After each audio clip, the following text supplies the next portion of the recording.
Next 9 question assistant professor college cadre chemistry 2016 में HPPSC में जो पूछे गए क्वेश्चंस हैं।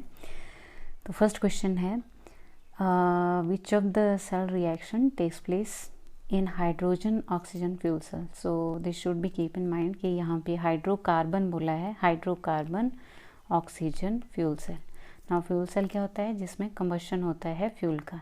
तो कोई हाइड्रोकार्बन यहाँ पे हो सकता है, इथेन, मीथेन, प्रोपेन, कोई भी एल्केन, एल्कीन या एल्काइन, उसका कंबशन करवाना है। और जब भी कंबशन होगा तो CO2 और वाटर रिलीज होगा अलॉन्ग विद द एनर्जी। सो ये हमारी इक्वेशन रहनी चाहिए ओवरऑल। तो इसमें हम ऑप्शन एलिमिनेट कर सकते हैं।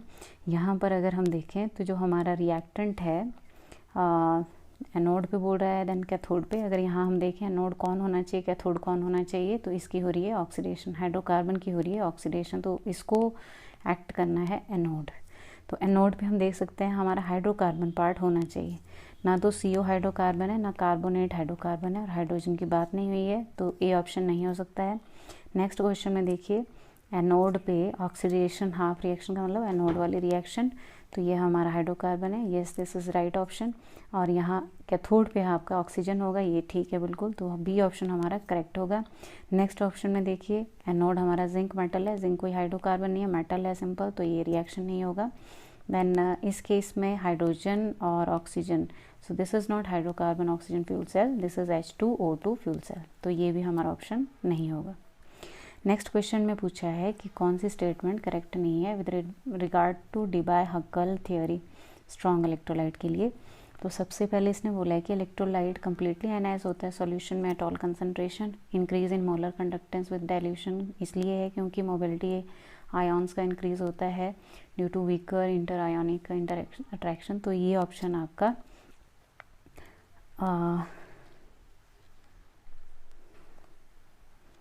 ये option according this is not correct. Okay, so बाकी ऑप्शन हम चेक कर लेते हैं अगर डाउट है तो। जैसे डी ऑप्शन में अगर हम देखें viscosity of medium also affect the motion of ions, बिल्कुल सही बात है। और जो डिबाय-हक्कल-ऑन-सैगर इक्वेशन है वो इस रिलेशन से, ये हमारी इक्वेशन है, और इस इक्वेशन में हम लिखते हैं lambda m is equal to lambda m not minus this bracket, this is a plus b lambda m not and then बाहर &c।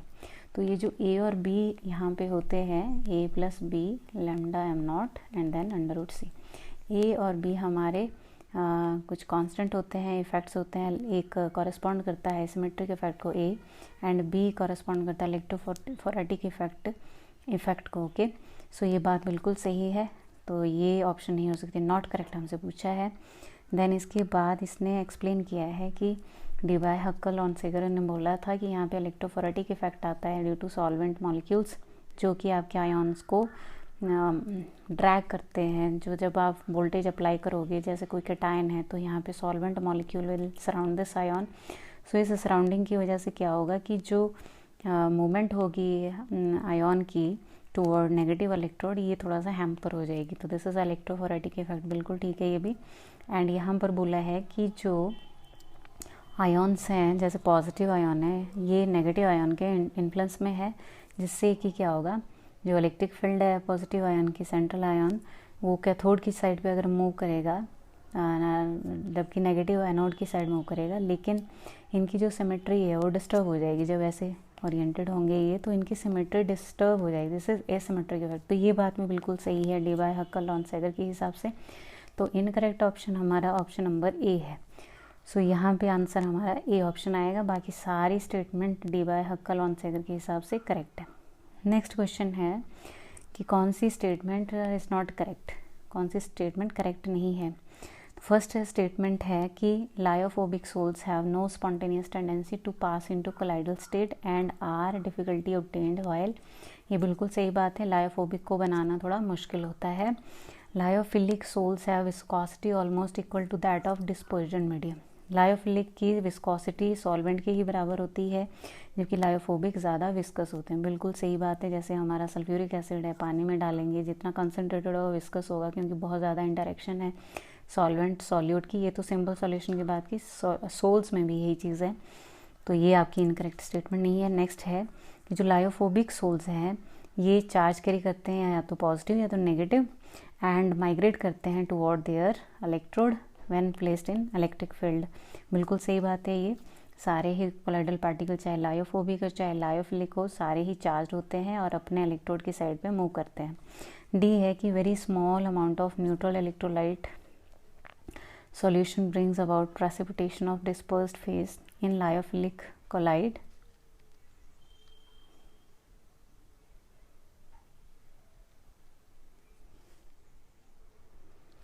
Okay, very small amount of precipitation in dispersed phase, जबकि lyophobic collide में बहुत कम electrolyte चाहिए precipitation कोagulation के लिए, जबकि lyophilic में बहुत मुश्किल से प्रेसिपिटेशन कोagulation होता है अगर थोड़ा सा अमाउंट आपने ऐड किया है। यहाँ पर ये वाली स्टेटमेंट फिर से देख लेते हैं। लायोफिलिक ओके मैंने गलती से पढ़ लिया इसको, this is lyophilic, this is not lyophobic. Lyophilic sol जो है इसकी विस्कोसिटी डिस्पर्जन मीडियम के बराबर होती है, तो ये गलत बात है, उल्टा लिखा है यहाँ पे। लायोफिलिक की विस्कोसिटी डिस्पर्जन मीडियम से बहुत ज़्यादा डिफरेंट होती है, जबकि लायोफोबिक में ये ट्रू है।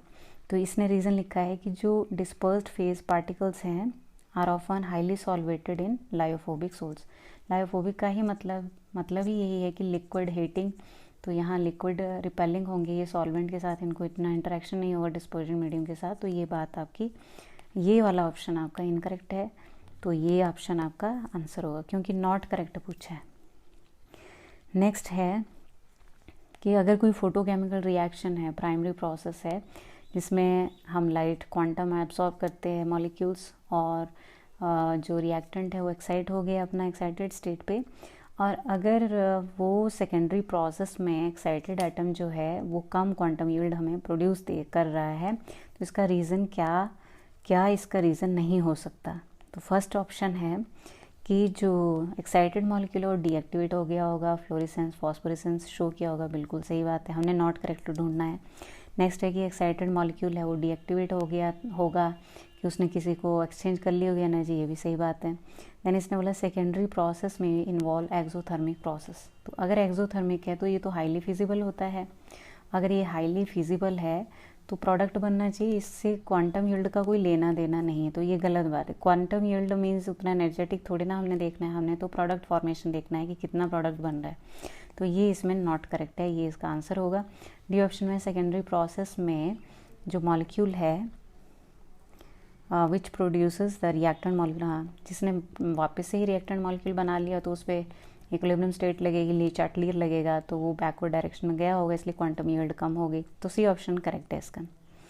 नेक्स्ट है ये NO मॉलिक्यूल का कन्फिग्रेशन, MO कन्फिग्रेशन दे रखा है और हमसे पूछा है कि कौन से केस में शॉर्टेस्ट बॉन्ड लेंथ होगी, शॉर्टेस्ट बॉन्ड लेंथ और मैक्सिमम बॉन्ड स्ट्रेंथ होगी।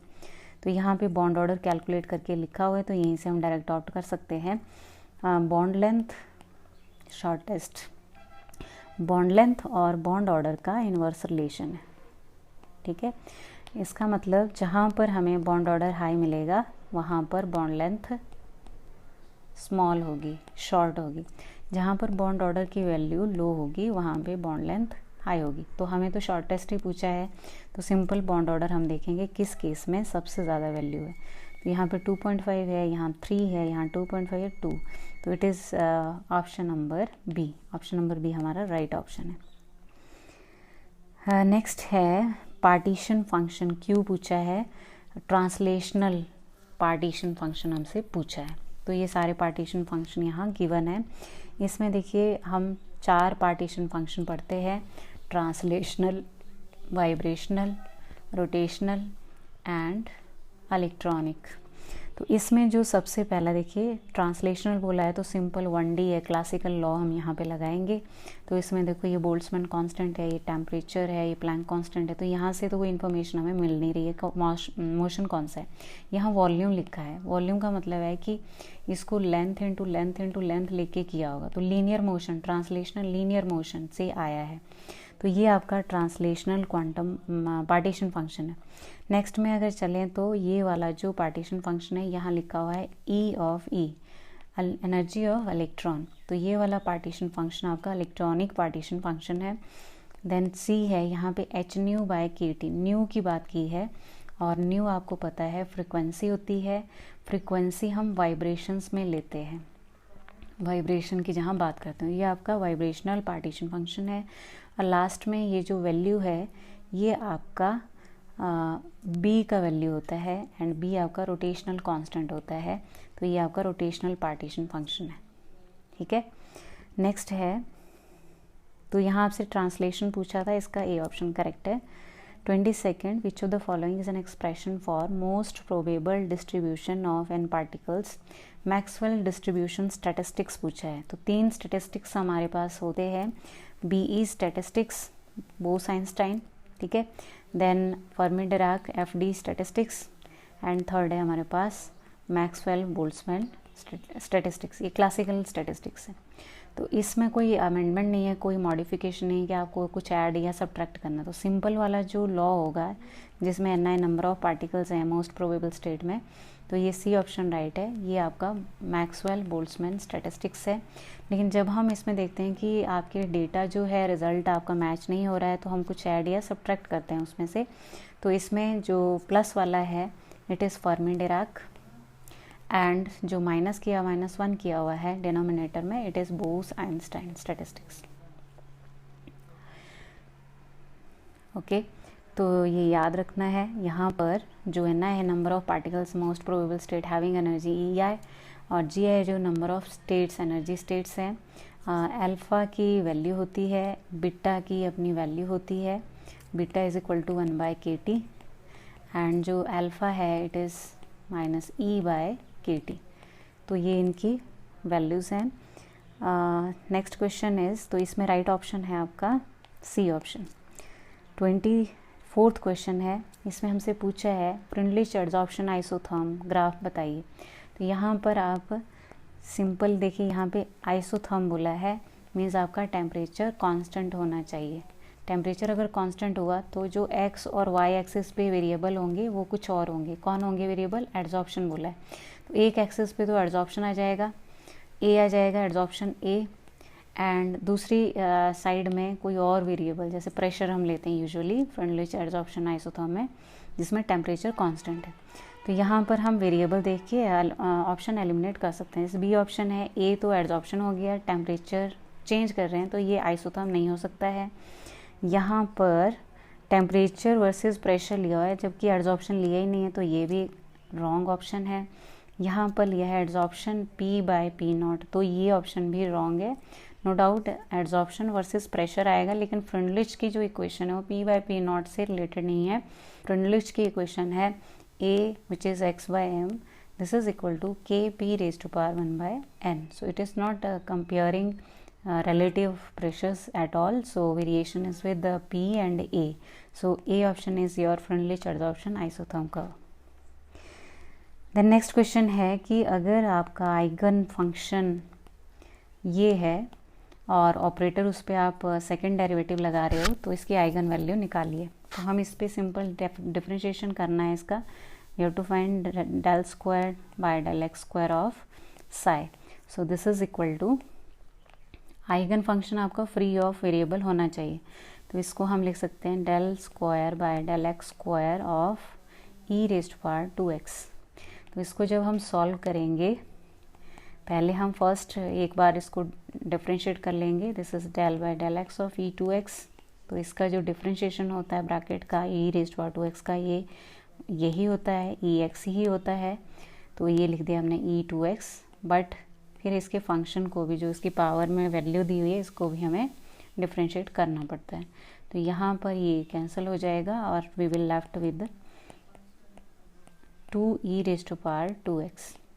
ओके, सो अब इसको अगर फर्दर यहाँ इस ऑपरेटर को लगाएं, 2 इस कांस्टेंट बाहर आ जाएगा, तो ये आ जाएगा del by del x of e⁻²x, जिसका फिर से क्या वैल्यू होगी अभी निकाली थी हमने, इट इज़ 2e⁻²x। तो ये दोनों को जब मल्टीप्लाई हम करेंगे तो ये आ जाएगा 4e⁻²x। So this is actually del square by del x square of psi. So psi was your e⁻²x, so I can write 4 psi. This is del square by del x square of psi. So psi से psi हो गया cancel, तो जो eigen value है, जो बची हुई value number होगा, प्योर नंबर, ये आपकी आइगन वैल्यू है। तो your answer is 4, D option.